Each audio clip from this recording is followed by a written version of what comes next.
안녕하세요. 오늘도 사연살롱을 찾아주셔서 감사합니다.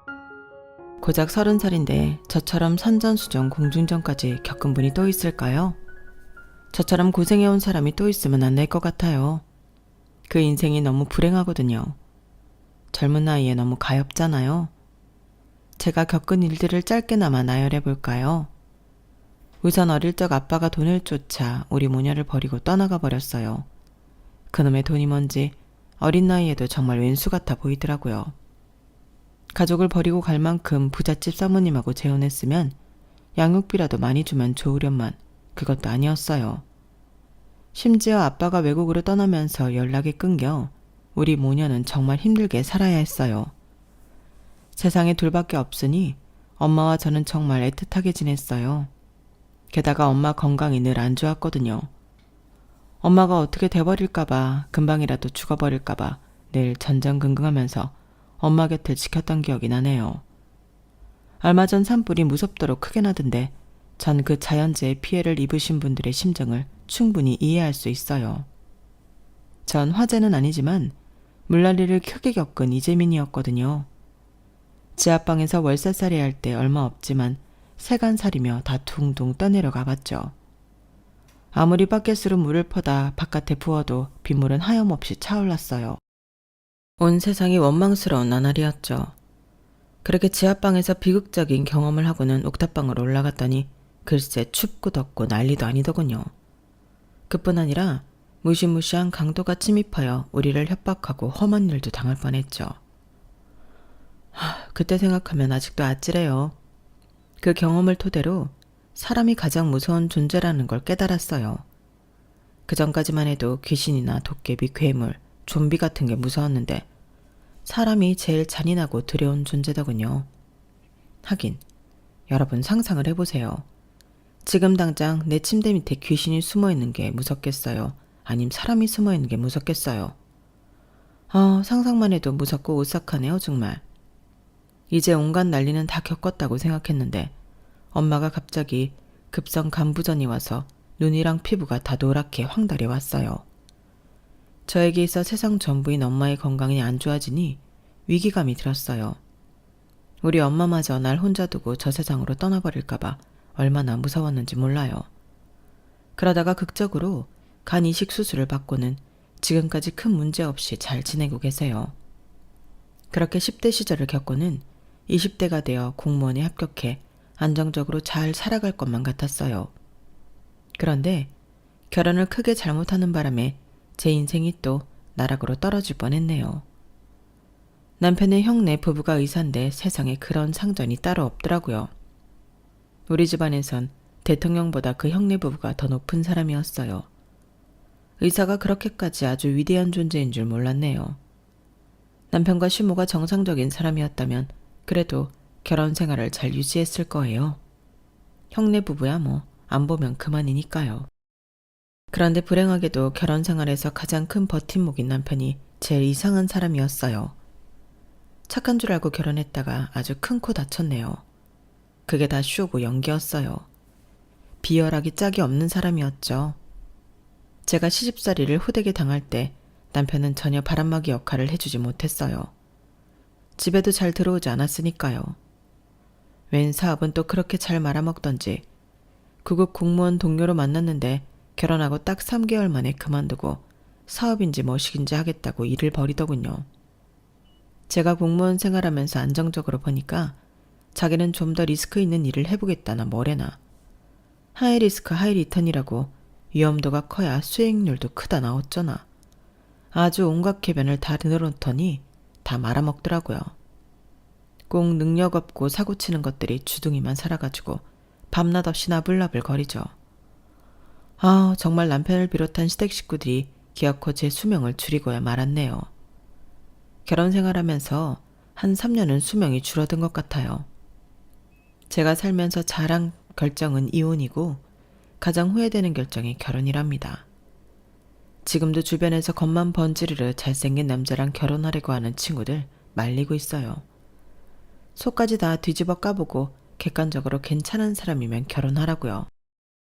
외모고 경제력이고 뭐고 일단 다 필요 없고 결혼하면 이혼하지 않는 이상 살맛대고 살아야 하니 성품이 제일 중요하다고 하면서 말이죠. 친구들도 제가 이혼하고 나니 제 조언을 경청하는 편이에요. 제 전차를 밟지 않기 위해서 말이에요. 아주 오래전 인연이 끊어진 줄 알았던 아빠가 말기암 환자로 돌아와서 저희 모녀에게 그래도 큰 행운을 가져다 주셨어요. 아주 실질적인 행운 말이죠. 그래서 이젠 경제적인 부분은 걱정 없이 살아갈 수 있을 것 같아요. 거의 빌다시피 하는 아빠와는 화해했고 그래도 내 핏줄인 아빠가 조금이라도 더 사줬으면 하는 바람을 갖고 있어요. 지금 현재 고민은 아빠의 완치인데 그게 현실적으로 불가능할 것 같아서 마음이 아프네요. 30살까지의 제 삶이 참으로 궁금하시죠? 산전수전 공중전까지 겪은 제 이야기를 끝까지 들어봐 주세요.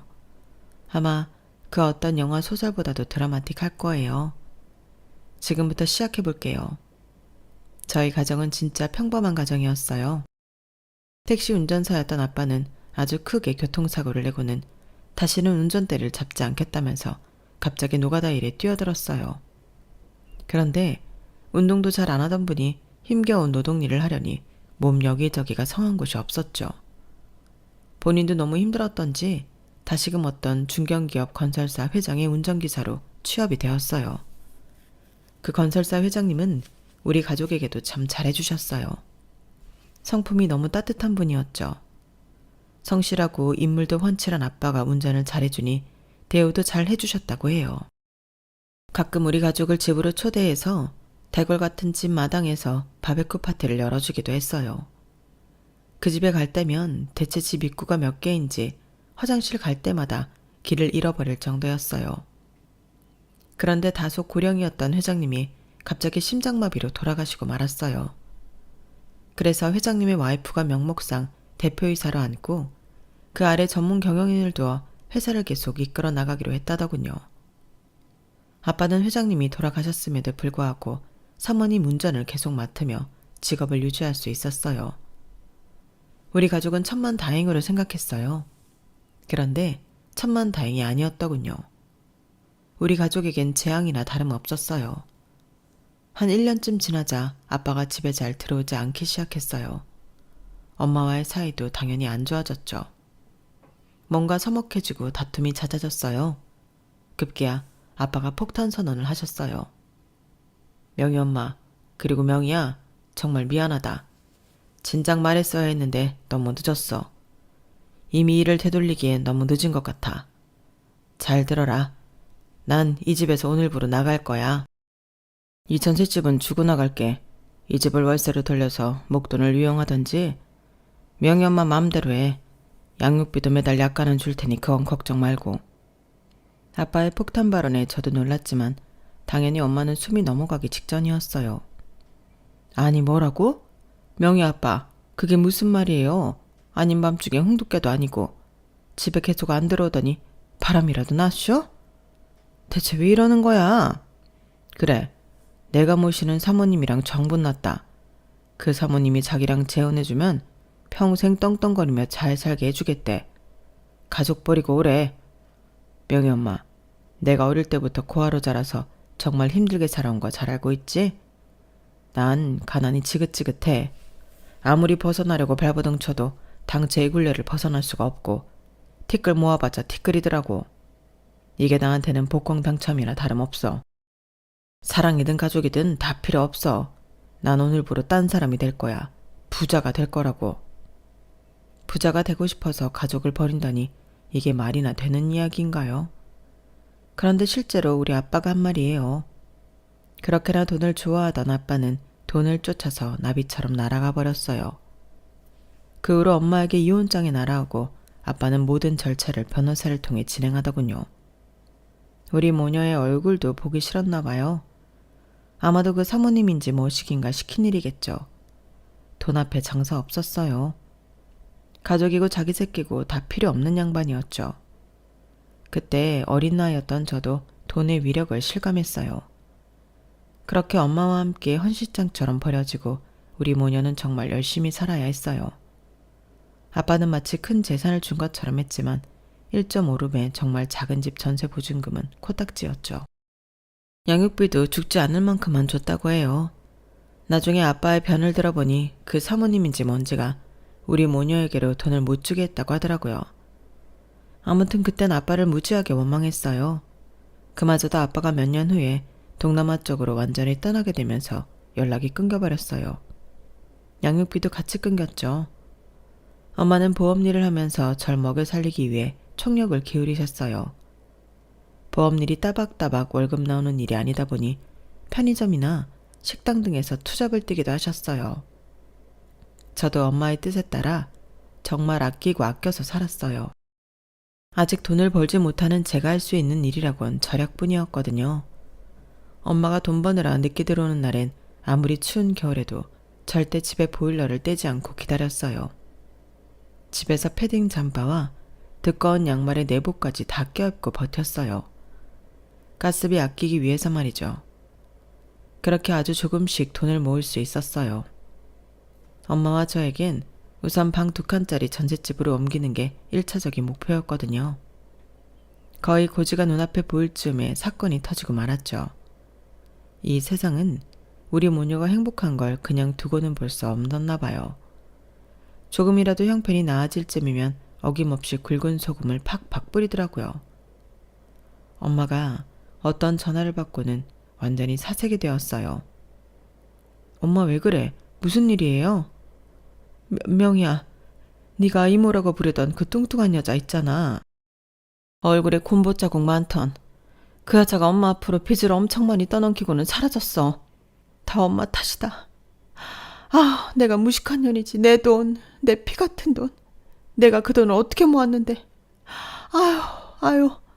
엄마는 억울함과 사람에 대한 회의를 울부짖었지만 때는 이미 늦어버렸어요. 제가 이모라고까지 부르며 가족같이 지내던 한 아줌마가 엄마 앞으로 빚을 떠넘겨버리고는 잠적한 거였죠. 아빠에게 버림받은 우리 모녀는 또 한 번 사람에게 된통 당하고 만 거예요. 그나마 있던 전세 보증금도 다 뺏기고 우리 모녀는 단칸방 지하로 내려가야 했어요. 온 벽에 물이 줄줄 흐를 만큼 시커먼 곰팡이가 심한 집이었어요. 귀신의 집이나 다름없는 곳이었고 절대 사람 살 공간이 되지 못했죠. 하지만 돈은커녕 빚만 있던 우리 모녀에게 그 공간도 소중했어요. 곰팡이 냄새가 잔뜩 배인 중학교 교복을 입고 학교에 가면 아이들이 놀려대긴 일쑤였어요. 이명희는 냄새난대요. 곰팡이 냄새난대요. 지하 창고에 산대요. 맨 처음엔 주눅이 들었지만 점점 놀림이 심해지니 제가 억세지더군요. 야 이년들아, 니네는 뭐 얼마나 잘 산다고 지랄들이야. 나 태권도 유단자야. 니네 한번 맞아볼래? 태권도 학원 근처에도 가본 적이 없었지만 전 이렇게라도 제 방어를 해야 했어요. 기본 발차기 흉내만 내도 아이들이 더 이상 놀리지 못하더라고요. 그런 험난한 환경 속에서도 공부를 못하진 않았어요. 늘 반에서 10등 안에는 속했죠. 장마기간 동안에는 정말 죽을 맛이었어요. 안 그래도 습한 지하방에 곰팡이 천국이었죠. 그런데 그 며칠간은 비가 너무 많이 오더라고요. 하다 보니 어느새 우리 집에까지 비가 쳐들어왔어요. 이건 비 수준이 아니었고 거의 바닷물 밀물이 몰려오는 수준이었어요. 명희야 안 되겠다. 얼른 물을 퍼내자. 엄마와 저는 대야로 밤을 새가면서 물을 퍼냈지만 빗물이 폭포수처럼 쏟아지는 걸 어찌할 방법이 없었어요. 눈물 범벅 땀 범벅이 되어 그 자리에서 주저앉고 말았어요. 엄마는 비가 차서 거의 계단까지 다 잠긴 집에 뛰쳐 들어갔어요. 엄마, 거긴 왜 들어가? 엄마까지 떠내려가겠어요. 그래도 우리 명희 내일 학교 갈 책가방이랑 책들은 가져와야지. 하늘이시여, 왜 우리 모녀에게만 이렇게 큰 시련을 주시나요? 너무 억울했지만 어쩔 수 없었어요. 할 수만 있다면 하늘의 비구멍을 막고 싶은 심정뿐이었죠. 그렇게 지하방의 서러움을 온몸으로 겪고 우리 모녀는 옥탑방 월세로 거처를 옮겼어요. 그마저도 이사 비용이나 세간살이 다시 마련할 돈이 없어서 은행에서 대출을 받아서 말이죠. 곰팡이에서 해방되니 살 것 같았어요. 물론 여름의 땡볕 추위는 덤이었어요. 에어컨 같은 건 사치였으니까요. 그렇게 옥탑방에 적응하며 살아가고 있는데 큰 고양이가 옥상까지 올라오더군요. 마음 여린 엄마는 먹다 남은 생선 살을 주고 물도 주는 등 잘해서 보내줬어요. 아우 엄마, 뭘 그렇게까지 해요. 요즘 길고양이한테 밥 주지 말라고 돼 있던데. 에휴, 그래도 길고양이 보니 우리 신세나 별반 다르지 않은 것 같아서 말이야.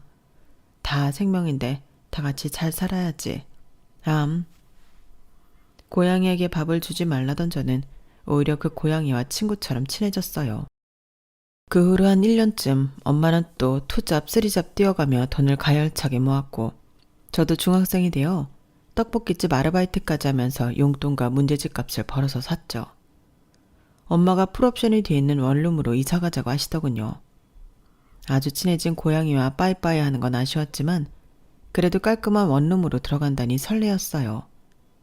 계약 첫날 원룸 주인이 계약금을 현금으로 원한다고 하여 목돈을 ATM 기계에서 뽑아 흰 봉투에 담아 소중히 품에 안고 왔어요. 그날 밤 갑자기 옥탑방 문이 덜컹덜컹 하더군요. 이게 무슨 소린가 싶어서 엄마를 깨웠어요. 그런데 순식간에 웬 검은 그림자가 우리 모녀 앞에 서 있더군요. 누구세요? 복면을 쓴 그 시꺼먼 남자는 날카로운 눈빛을 쏘면서 우리를 협박했어요. 아까 낮에 은행에서 돈 뽑아서 봉투에 담아오는 거 다 봤어. 얼른 내놔. 안 내놓으면 어떻게 되는 줄 알지? 엄마는 덜덜하면서 협박하는 강도가 말하는 대로 봉투를 찾기 위해 기어서 장롱으로 갔어요. 그때 밖에서 날카로운 굉음이 들렸어요. 고양이 소리였죠. 옥탑방 우리 집 밖에 조명이 환하게 켜지고 철로 된 대야가 나뒹구는 굉음이 크게 들렸어요. 강도놈은 깜짝 놀라서 그대로 창문을 통해 도망가고 말았죠. 엄마와 저는 여전히 두려움에 떨며 부둥켜 안고는 당장 112에 신고를 했어요. 몇 분 지나지 않아 경찰이 와서 조사가 시작되었고 집 밖으로 나가보니 글쎄 고양이가 조명 버튼을 눌러서 불을 켜고 큰 소리를 낸 거더라고요. 고양이가 우리를 살렸다. 고맙다. 그동안 밥 준 보람이 있구나. 그날부로 바로 원룸으로 들어갔어요. 더 이상 그 옥탑방에서 무서워서 못 살겠더라고요. 우리 모녀를 강도에게서 구해준 고양이와 함께 이사 왔어요. 조그만 방이었고 털도 많이 날렸지만 마치 가족처럼 따뜻하게 잘 키워줬어요. 강도를 당할 뻔한 뒤로 엄마와 밤에 꼭 껴안고 잠들었어요. 세상이 무섭고 사람이 무서웠지만 내 곁에 우리 엄마만 있으면 무슨 일이든 헤쳐나갈 수 있을 것만 같았죠. 전 고등학교를 세무 전문 고등학교로 들어갔고 그곳에서 정말 열심히 공부했어요. 코피 터지게 공부한 결과 늘 전교 상위권을 유지했어요. 고졸 전형으로 세무 공무원이 될 수 있었고 드디어 저도 안정적인 직장에서 돈을 벌 수 있게 되었죠. 엄마, 이제 엄마 제일 편한 직장 한 개만 유지하고 좀 쉬엄쉬엄 하세요. 3-4개씩 알바하고 잠도 못 자고 그러지 말고요. 네? 내가 야근도 많이 하고 해서 수당 최대한 많이 받아올게요. 친구들이랑 여행도 좀 다니시고요. 하지만 엄마는 제 말을 듣지 않으시고 더 가열차게 돈을 벌러 다니셨어요. 그러다가 사달이 나고 말았죠. 갑자기 어느 순간부터 엄마의 눈과 피부가 노란색으로 변해버렸어요. 그리고는 병원을 가보거나 손 쓸 새도 없이 그 자리에서 쓰러지고 말았어요.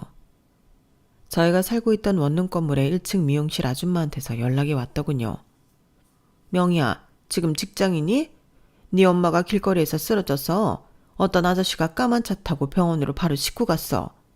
하도 순식간에 일어난 일이라 자세히 묻지 못했는데 글쎄 그 아저씨가 이상한 말을 하더라.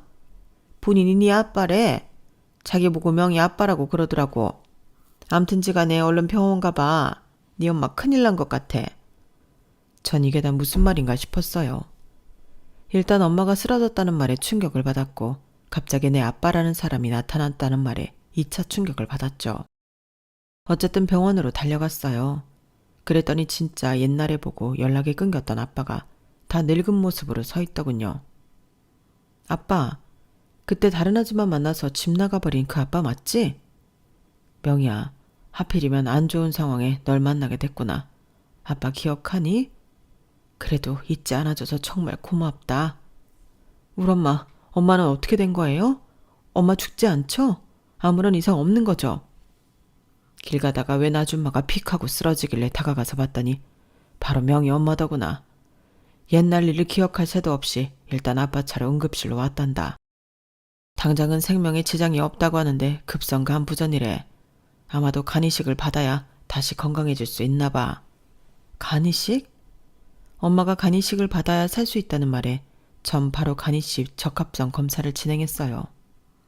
하지만 하늘도 무심하시지 하나뿐인 딸인 제가 부적한 판정을 받고 말았어요. 너무 초조했어요. 그런데 갑자기 나타난 아빠도 적합성 검사를 받은 모양이었어요. 아빠가 아주 밝은 얼굴로 제게 말했어요. 명희야, 아빠가 네 엄마한테 한 가지 좋은 일을 해줄 수 있게 됐다. 내가 네 엄마한테 간이식 해줄 테니 너무 걱정 말아라. 네 엄마 살 수 있게 됐어. 아빠는 눈물까지 흘리며 좋아하셨어요. 들은 바로는 아빠는 아직까지 그 사모님인지 뭐식인지랑 재혼 생활을 유지하고 있는 모양이었어요. 이번에도 그 아줌마가 반대를 많이 한 모양이지만 간이식을 강행하더군요. 엄마는 한때 그토록 미워하고 증오했던 아빠한테서 새 생명을 얻게 되었어요.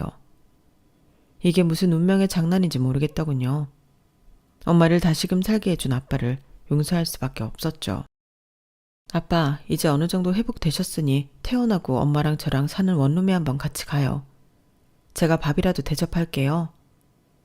엄마보다 이른 시점에 태어난 아빠를 모시고 엄마와 함께 사는 누추한 원룸으로 향했어요. 그리고는 참기름 넣은 고소한 전복죽을 만들어 드렸어요. 아빠는 한 입 딱 먹어보고는 하염없이 눈물을 흘리더군요. 너희 모녀 버리고 혼자 잘 살겠다고 도망간 아빠한테 이렇게 잘해줘서 정말 고맙다. 아빠가 좋은 집에서 좋은 음식 먹고 잘 살고 있을 때 우리 명희랑 명희 엄마는 이렇게 좁은 원룸에서 힘들게 살았겠구나. 아빠가 돈에 눈이 뒤집혀서 내 핏줄과 가족을 버렸다. 아빠는 천하의 몹쓸 놈이야. 죽을 때까지 아빠를 용서하지 마려무나. 아니에요, 아빠. 그동안 차고 넘치게 아빠를 미워하며 살았어요. 하지만 우리 엄마한테 간이식도 해주고 엄마를 다시 살려준 사람이기에 다 용서할게요. 살면서 아빠를 또 볼 일이 있을까 모르겠지만 재혼해서 잘 살고 계시니 다행이에요. 앞으로 행복하세요. 그렇게 다시 재혼 가정으로 돌아간 아빠는 우리가 원룸에 사는 게 안 돼 보였는지 2층짜리 단독주택을 한 채 사주셨어요. 원래도 부자인 사모님과 재혼했지만 동남아 가서 본인 사업이 잘 되어 재산이 더욱 늘어났다고 하더라고요. 우리는 아빠가 사준 단독주택 2층에 살고 1층 방 2개는 세를 주어 월세로 생활할 수 있었어요. 덕분에 엄마는 돈 걱정 없이 간이식 수술을 받고 충분히 회복 기간을 가질 수 있었어요. 내가 직장에 다니거나 알바를 하지 않았는데도 월세가 통장에 차곡차곡 쌓이니 무슨 마법같이 느껴졌어요. 저 또한 엄마의 강병을 충분히 한 뒤 복직할 수 있었죠. 이러저러한 일련의 일들을 겪다 보니 남자친구 만들 시간도 없었어요. 연애는 제 인생의 사치였죠. 그런데 20대 중후반이 되자 엄마가 오히려 연애 좀 하라고 난리였어요. 명희야, 요즘 아가씨들이 30도 훨씬 넘어 결혼한다지만 맨날 골골대며 건강도 안 좋은 엄마가 살면 얼마나 살겠니? 우리 명희는 20대에 결혼해서 떡두꺼비 같은 손주 낳아주면 안 될까? 아, 엄마, 나 20대 초중반 때만 해도 뭐 맨날 일찍 들어오라 그러고 남자는 다 짐승이라고 그러더니 이제 와서 남자친구 없냐고? 빨리 결혼하라고? 난 평생 엄마랑 살고 싶은걸?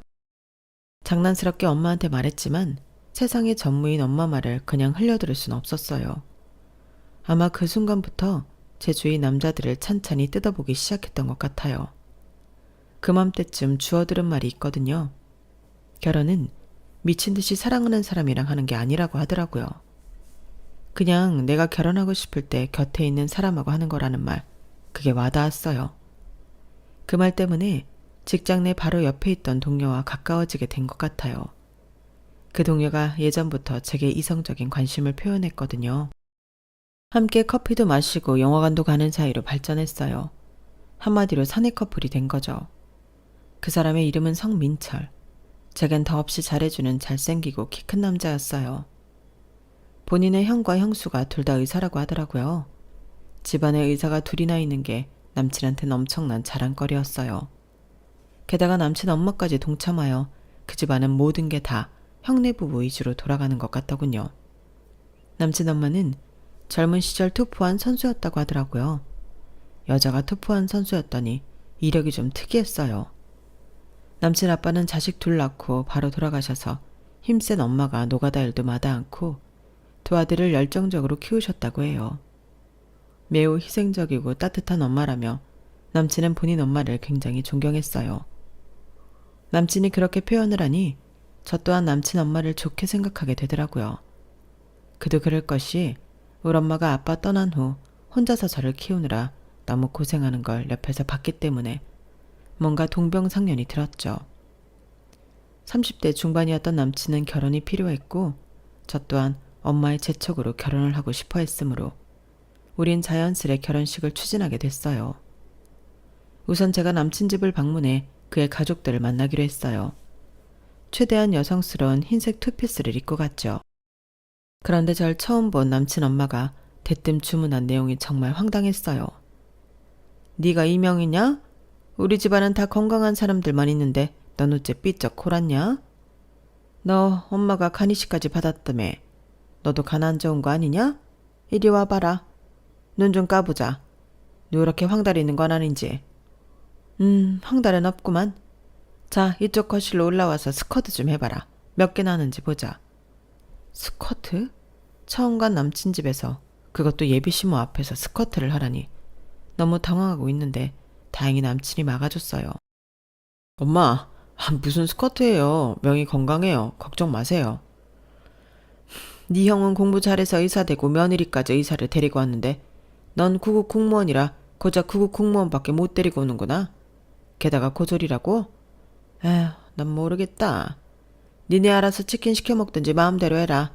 난 방에 들어가서 휴대폰이나 보고 들어 누워 있을란다. 남친 엄마의 푸대접에 의사라던 형네 부부도 비웃으며 같이 방에 들어가 버리더군요. 전 뭔가 만신창이가 된 기분이었어요. 자기야, 내가 이 집안에서 이렇게 환영받지 못하는 존재면 결혼까지 할 이유가 없는 것 같은데? 남친이 심드렁하면 정말 결혼 약속을 취소할 생각이었는데 남친은 적극적으로 제 맘을 돌리려 노력했어요. 간이고 쓸개고 다 빼줄 것처럼 굴었죠. 명희야, 결혼 취소니 뭐니 그런 말 하지 마. 나 진짜 심장 철렁 내려앉는다. 결혼하면 우리 엄마나 형네 부부 안 봐도 좋아. 결혼은 나랑 하는 거잖아. 크게 신경 쓰지 말고 하던 대로 결혼 진행하자. 내가 우리 명희를 얼마나 사랑하는지 잘 알고 있지? 이 오빠가 우리 명희 곁에 딱 붙어 있을 테니 아무런 걱정 말고 나만 믿고 따라와. 아마 남친의 그 마음이 결혼 후까지 이어졌다면, 남친이 말한 대로 결혼 생활에도 날 지켜줬다면 이혼 결정을 내리지 않았을 거예요. 남친의 말빨과 그 미소에 속아 넘어간 제가 바보 등신이죠 뭐. 잠깐의 망설임이 있었지만 눈 떠보니 결혼식이었어요. 친정엄마도 일단은 키 크고 잘생긴 사위값 데려왔다며 환영하셨어요. 남편은 결혼한 지 딱 3개월 만에 잘 다니던 공무원을 때려치고 갑자기 사업을 하겠다고 나섰어요. 그게 무슨 말이야? 사업이라니. 구체적으로 무슨 사업을 할 건데? 그리고 무턱대고 돈을 달라니. 내가 돈이 어딨어? 명희야, 몇 번 말하니? 지금 괜찮은 아이템을 찾고 있다잖아. 남자로 태어나서 째째하게 편의점 알바 정도나 되는 구급 공무원 월급 받아가며 생활해야겠어? 돈 좀 내놔봐. 결혼할 때 장모님이 주머니에 조금 찔러주셨을 거 아니야. 아니, 구체적으로 사업 계획을 완벽하게 세우고 퇴사해도 될까 말까인데 무턱대고 사표부터 지르고 이제서야 구성한다고 그러면 어떡해. 당신 미쳤어? 결혼 전엔 제 말을 임금님 말보다 더 귀하게 여겨줬던 남편이 결혼 후엔 귀등으로도 안 듣더군요. 지나가던 개한테 말하는 게 더 낫겠다 싶을 정도로 말이죠. 암튼 돈이 조금이라도 모을 것 같으면 싹 다 뺏어가기 일쑤였어요. 그놈의 사업자가 난답시고 말이죠.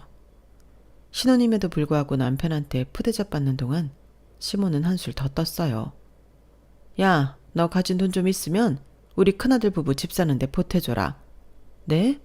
아주버님네 강남 60평 집 자가 아니었어요? 그래, 자가는 무슨 자가. 지금까지 월세 400만 원씩 내고 살고 있었는데 집주인이 나가라나 봐. 대출 받아 살아도 강남에 집 산다고 하니까 너도 좀 보태야겠다. 어머님, 저희도 집이 없어 반전세 빌라에 살고 있는데 무슨 돈을 빌려드려요. 저희도 은행에서 대출 받은 거 원금도 못 갚고 이자만 겨우 내고 살고 있는 거 잘 아시잖아요. 게다가 민철 씨 요즘 사업한다고 집에도 안 들어오는 거 알고 계시죠? 쥐꼬리만한 제 월급으로 힘들게 살고 있는데 벼룩에 간을 내어 먹어도 유분수지. 돈 없어요 저희. 아주버님네 얘기만 나오면 시모는 눈이 돌아갔어요. 야 이년아, 저런 정없는 년 같으니라고 가족끼리 서로 도우며 사는 거지. 내가 무슨 도둑이나 되는 것처럼 못 빌려준다고 난리냐? 그리고 네가 우리 민철이한테 살랑거리고 잘했어 봐라. 우리 아들이 밖으로만 도나. 우리 아들 공무원 그만둔 것도 다 네 탓이다. 쌍욕을 퍼붓는 시모 탓에 하도 열이 받아서 저도 쌍욕이라도 싸지르고 싶었으나 참았어요. 그래도 나보다 나이 많은 시모한테 욕하는 건 좀 아니라고 생각했거든요.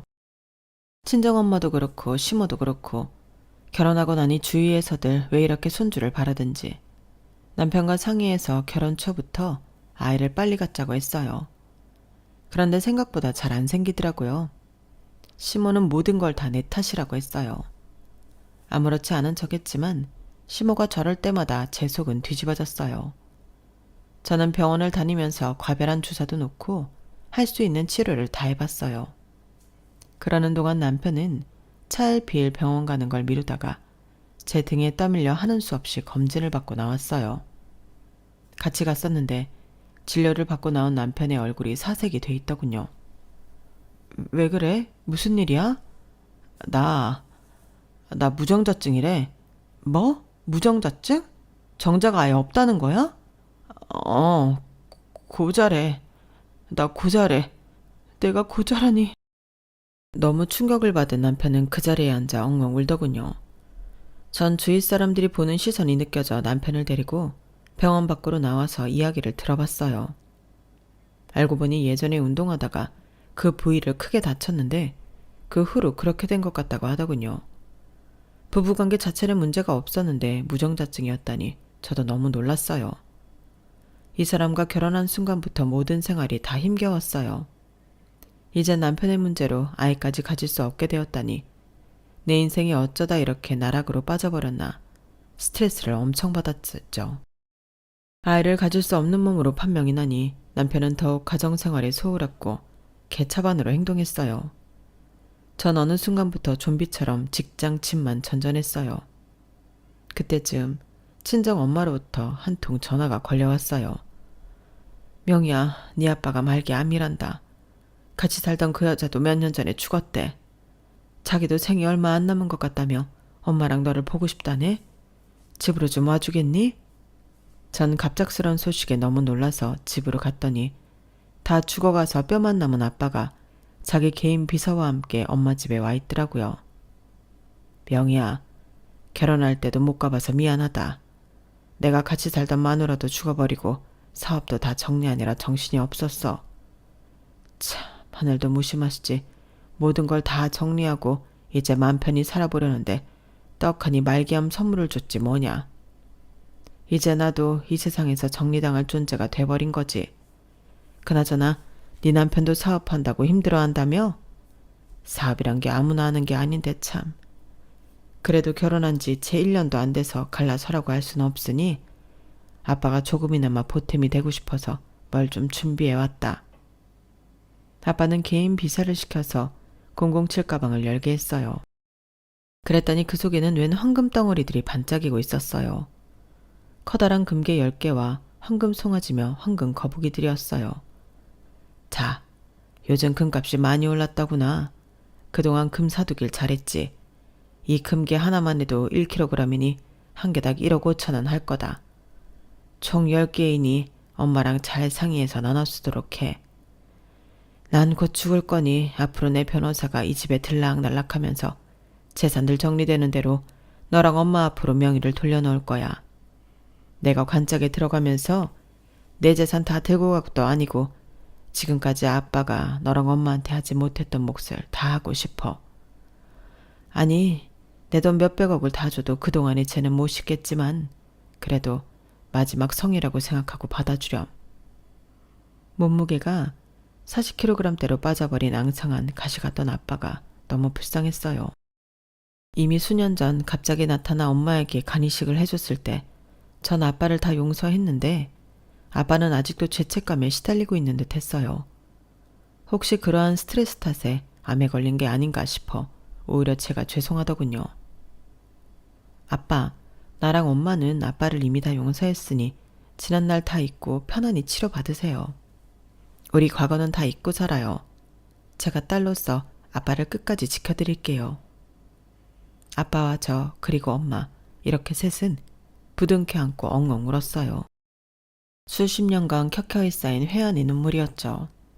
아빠가 집에 돌아가고 엄마는 제게 이렇게 제안했어요. 명희야, 이번 성서방 생일이 결혼하고 첫 생일인데 장모인 내가 집에서 정성껏 밥상이라도 차려주고 싶어.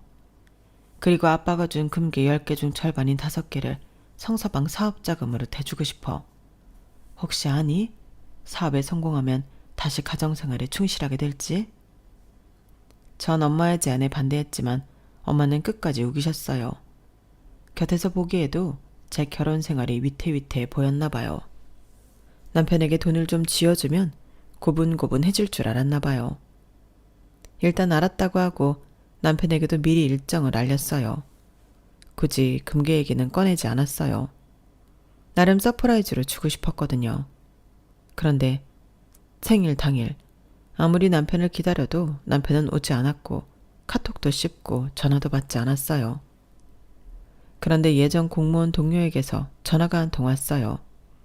명희 씨, 나 방금 길거리에서 민철 씨 봤어.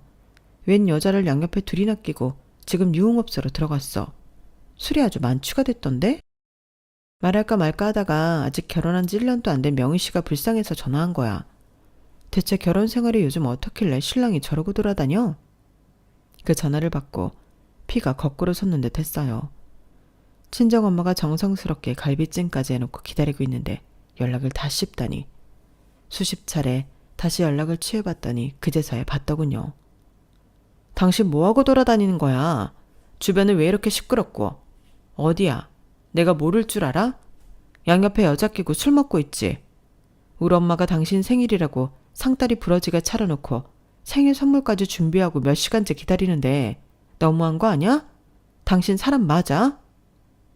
남편은 미안한 기색 하나 없이 한술 더 떴어요. 술 맛 떨어지게 하네.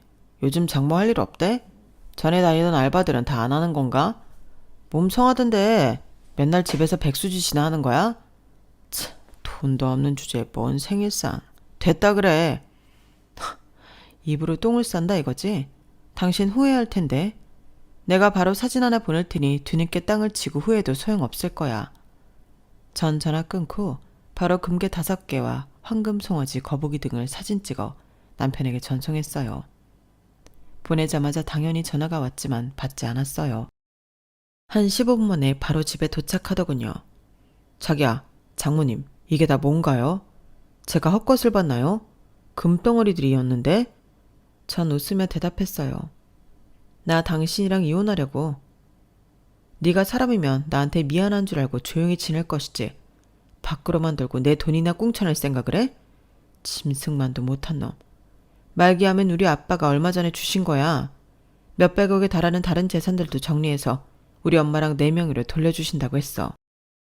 오늘 당신 생일에 순신이 왔으면 이 금괴라도 줘볼까 했는데 여자 끼고 술 처먹고 있었다며. 아쉽네. 요즘 금괴 1kg 한 개당 1억 5천원 좋게 하던데. 당신은 한 번의 실수로 한 7억 5천원 날렸네? 얼른 서둘러서 이혼합시다. 당장 우리 친정에서 나가고 향후 일정은 다 대리인 통해서 하자고. 얼른 꺼져. 남편은 이혼만은 안 된다며 엉엉 울고불고 난리를 쳤어요. 안 돼 명희야. 사랑하는 명희야. 나 오늘 도서관 가서 책 읽다 온 거야. 술 안 먹었어. 한 번만 믿어줘. 어? 이혼만은 안 돼 제발. 아니 이혼할 거면 나 주려고 했던 금괴 5개만 주면 안 될까? 그럼 순순히 떨어져 줄게. 어? 끝까지 거짓말만 하는 비겁한 놈이었어요. 그런 놈이랑 미래를 꿈꾸며 잠시나마 결혼해서 살았다는 게 치욕스러울 정도였어요. 그 후의 일정은 말한 대로 변호사 등 대리인을 시켜서 진행했어요. 죽을 때까지 다시는 남편 얼굴을 보기 싫었거든요. 남편을 안 만나주니 시모랑 형네 부부까지 돈 좀 꺼달라며 성화였지만 다 빠꾸 났어요. 진짜 치사하고 더러운 인간들. 자녀가 없으니 이혼은 엄청 빠르게 진행됐어요. 이제 엄마와 저는 말기암으로 힘겹게 퇴병 중인 아빠를 간병하고 있죠. 직장생활은 계속하면서 말이에요. 뭐 엄마 아빠가 다시 살림을 함친다거나 그런 건 아니에요. 다만 엄마에게 간이식을 해줘서 살려준 게 아빠이니 이번엔 저희 모녀가 힘이 되드리고 싶었거든요. 정말 인생은 한치 앞을 모르는 일인 것 같아요. 앞으로 엄마와 저의 인생이 어떠한 길로 흘러갈지 예상은 못하겠어요. 그저 눈앞에 주어진 삶을 지금껏 그래왔듯이 충실히 살아가려고요. 돈을 쫓아 집을 나갔던 아빠가 부유하게 사시다가 죽음의 문 앞에서 무기력해지는 모습을 보니 돈도 다 소용없는 것 같아요. 아빠가 저희 모녀를 위해 여러 부동산이며 재산을 증여해 주셨지만 아무런 감흥이 없어요. 그저 제 통장으로 따박따박 들어오는 몇백만 원의 공무원 월급으로 아직도 똑같은 생활을 하고 있어요.